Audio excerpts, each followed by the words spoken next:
how some occasionalist position can escape the charge of pantheism. I wonder if anyone will want to take the opportunity and just describe how your particular version of occasionalism does in fact escape pantheism. Doesn't escape?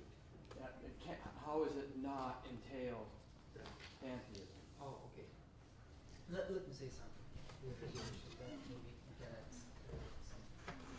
So, actually, the idea is related to the differentiation God from the created universe, and the mark between the God, the creator, and the created real is the one is changeable, the other one is eternal.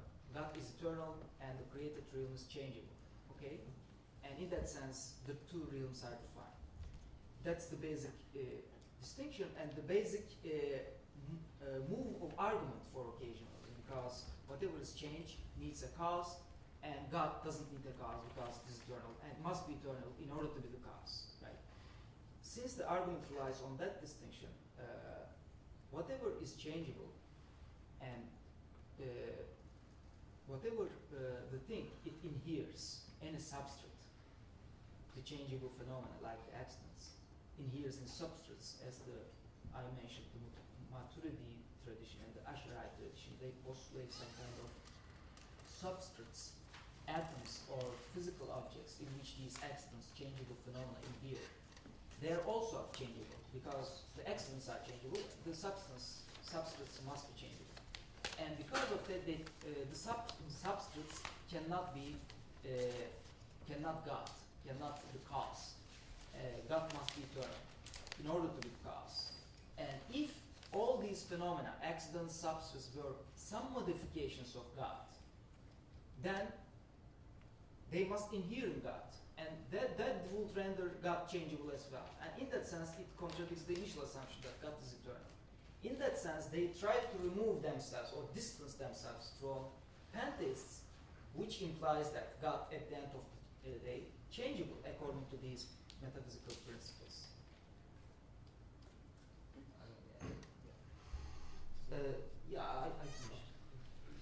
The issue of the changeability of creation, if we're looking at instance in which God creates directly, and if we sort of extrapolate from the notion of frames of the film, each frame is actually changeless, each frame is stable and static. So Yeah, that means hudus. It has a starting point. yes. So what I mean changeable What is actually is changing? reducible to hudus. But what is changing in creation if everything is Sure. directly created? Exactly. There is no change. Change is an illusion.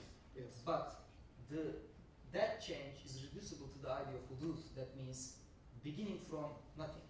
It has a starting point. Everything, if you consider in terms of time frames, everything has a beginning point. Comes from out of nothing, and that's the idea of the same idea. Yeah. If you don't prefer to express it in terms of change, it's something that starts to exist, hudus, and it's quite different from eternity. And in that sense, that the distinction still holds. Yeah, I might want to add a few words. Ibn Arabi is exactly criticizing occasionalism or Ash'ari doctrine for the same reason, for being inconsistent, actually. Because he says, okay, according to your theory, substance shouldn't exist. If there's no substance, self-subsisting substance, then it's very easy to fall into pantheism or something like monism, a type of monism between God, because there's nothing else self-subsisting. And Ibn Arabi asked them, okay, if you follow the logical end of your assumptions, you will fall into this. But I'll save you from pantheism. Basically, I'm reading my thoughts into that. But he's telling them, okay, I'm going to save you from pantheism. How? I'll posit a theophanical unity between God and the world. The world is neither, okay, this is very ambiguous, but the world is neither he nor not he. Because there's a theophanical unity. And theophanical unity, the world is theophany, is different from substantial unity, which pantheism and panentheism assumes. This is different. It doesn't posit or envisage a substantial continuity between the world and the cosmos, between God and the cosmos. He envisages it theophanically. And there he seems to sidestep pantheism and panentheism, the charge of pantheism and panentheism. But he also offers an idea of gradation between the cosmos and God. The absolute is absolute.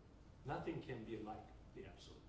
But the absolute wants to share the existence, the bounty of existence with the created order. But it shares it, but this idea of manifestation also implies the idea of distance between the source and the manifestation. And distance implies imperfection. Now, the world is not perfect, but God is perfect. Now you have a graded, a hierarchical world here. Hierarchical world. The God is in its absoluteness is God still at the top. And the world is manifestation of God. Ta'ayyun or tajalliyat, ta'ayyunat or tajalliyat, the self-delimitation of God. And in a theophanical sense. Now, in the face of such a theosophy, I must say, our usual categories, such as pantheism or panentheism, fails in the face of such a theosophy. And these terms, by the way, as we know, were produced in the 16th, 17th, 18th centuries to describe some ideas, right? Pantheism is such a new term. And now Ibn Arabi is talking in an entirely different world. I think that's why I don't see his thought pantheistic. He is inviting the occasionalists to follow the logical conclusions of their ideas, but he's also inviting them to sidestep some dangerous pitfalls. Was it helpful? Two different ways of escaping. I have a question about the argument about substance. It didn't seem to be satisfactory. Because why couldn't one have an inherence notion of substance? So accidents inhere in substances, substances don't inhere in anything else. Yeah. That seems neutral on the question of recreation. That seems compatible with a recreationist view, right? God recreates the substance and the things that inhere in it at the same moment. But you still can make a distinction between what inheres in something else and what doesn't inhere in something else. Yeah. Why doesn't that work? Yeah. I mean, substance, the idea of substance. That he says, okay, the substance is at the end of the day a conglomeration, a bundle of accidents. You think it's a substance, but it's something else. Okay, that's a mental construction. What you see as substance is a mental construction. If I use Mullah Sadra's words, he reads it in this way: the existence precedes essence. Now, existence is an act. An act precedes a thing. Substance is a thing. Accidents are acts. This acts of self-disclosure, self-manifestation, the tejelli.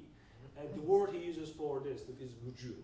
Wujud implies an act as well, an act of existentiation, the pure act of existing or being. Now here, in his ontology, then one cannot say there is a substance. Now he's being consistent with itself. Actually, Ibn Arabi here is being consistent with his ontology. He might be, but the argument was that this other position isn't consistent, and you can't argue again. You can't argue that way by saying, "Well, here's my ontology, different from yours," and on that it follows that you have an inconsistency. You have to say, in terms of your own ontology, your position is inconsistent. So it seems to be changing the rules here. Yeah, but I think we should look at how they arrive at that ontology. They start with this assumption: everything is in need, and God is powerful, God is rich. Everything has to be in need. If we posit that there is something which can subsist by itself, we are positing something which is not in need, which would be in contrary to the idea of tawhid as they understand it, idea of the unity of God, the robust oneness of God. Both seems to have this idea, as I indicated in my paper. Both Ash'aris and Ibn Arabi starts with this assumption. Everything is absolutely dependent on God. If everything has to be absolutely dependent on God, then you cannot really assert the idea of substance, which Excuse me, exists by because itself. I would like to press Dr. Schmatz's point because it's important. The dependence in question is not causal dependence, ontological dependence. Mhm. The relationship between the accident and the substrate is an ontological relation, not a causal relation. Yeah.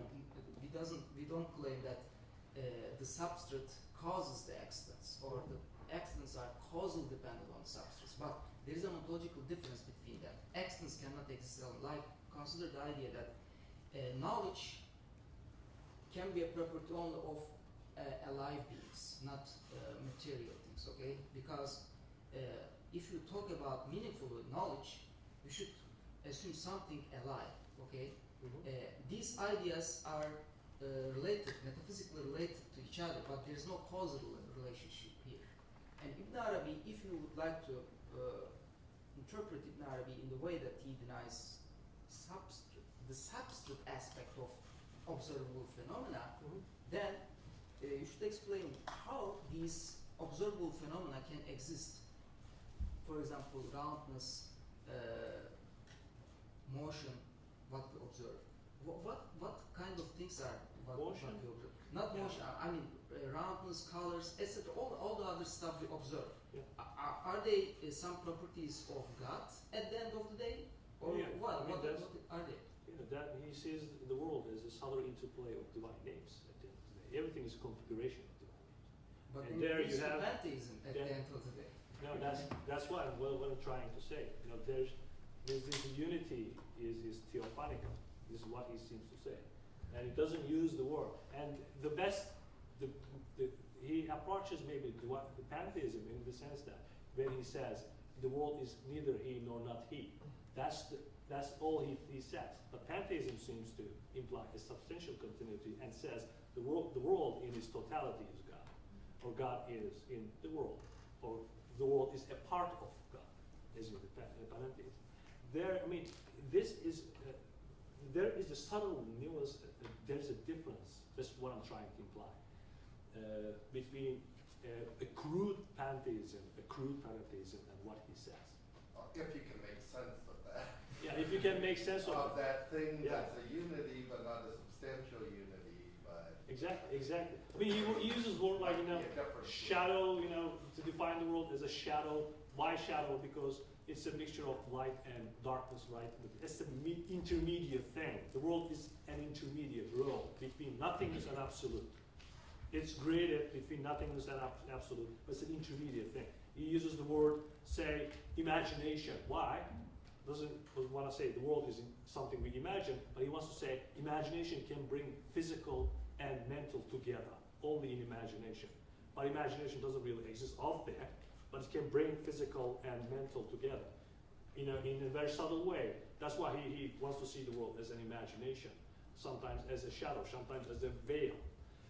Everything, the analogies he chooses to describe the world is always implying the intermediary ambiguity of the world. I'm not saying he's clear, okay? He's ambiguous, but that's why I'm very hesitant to reduce him to some certain category. Maybe that ambiguity. But that ambiguity gives him a lot of chance to deal with the problem of free will. I don't want to touch on that right now because it's another discussion.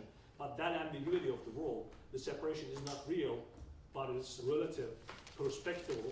It's still there, and that gives him a very subtle and profound opportunity to deal with the problem of evil, the problem of free will.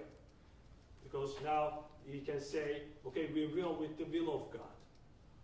Now, then the Quran says sometimes attributes the act to man, sometimes to God, right? And he says sometimes the Quran changes the perspective. Sometimes looks at the perspective of God, sometimes look at the perspective of man. But they are consistent with each other. He's inviting a perspectival logic, if you will. That is different type of logic, a perspectival logic. But I don't want to go into the intricacies of that discussion. I think that's a discussion for another day, maybe another conference.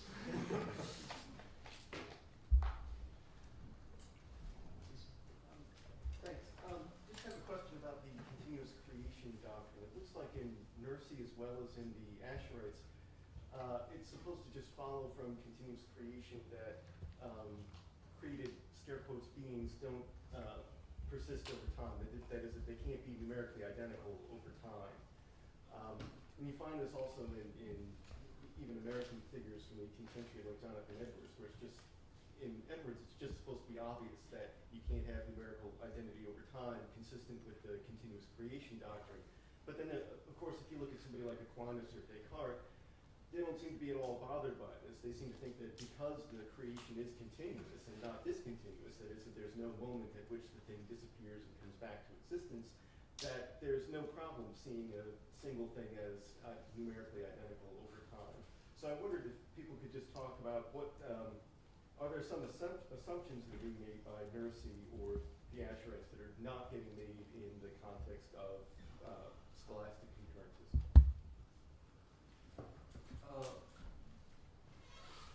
Is the question how they explain numerical identity, or more clearly? Or just, what is it about continuous creation that's supposed to suggest that a thing can't be identical over time if it's continually created?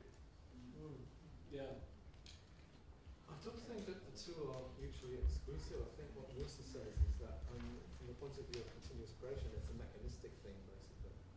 But the continuity of the soul, he talks about God's name, Qayyum, which is preserver, and the persistent and the enduring. And this is also reflected in every human being, in every being, actually. So there is a sense in which everything is created and recreated, and we can think of Sadhurian transubstantial motion as being sort of the same thing, where everything is continuously in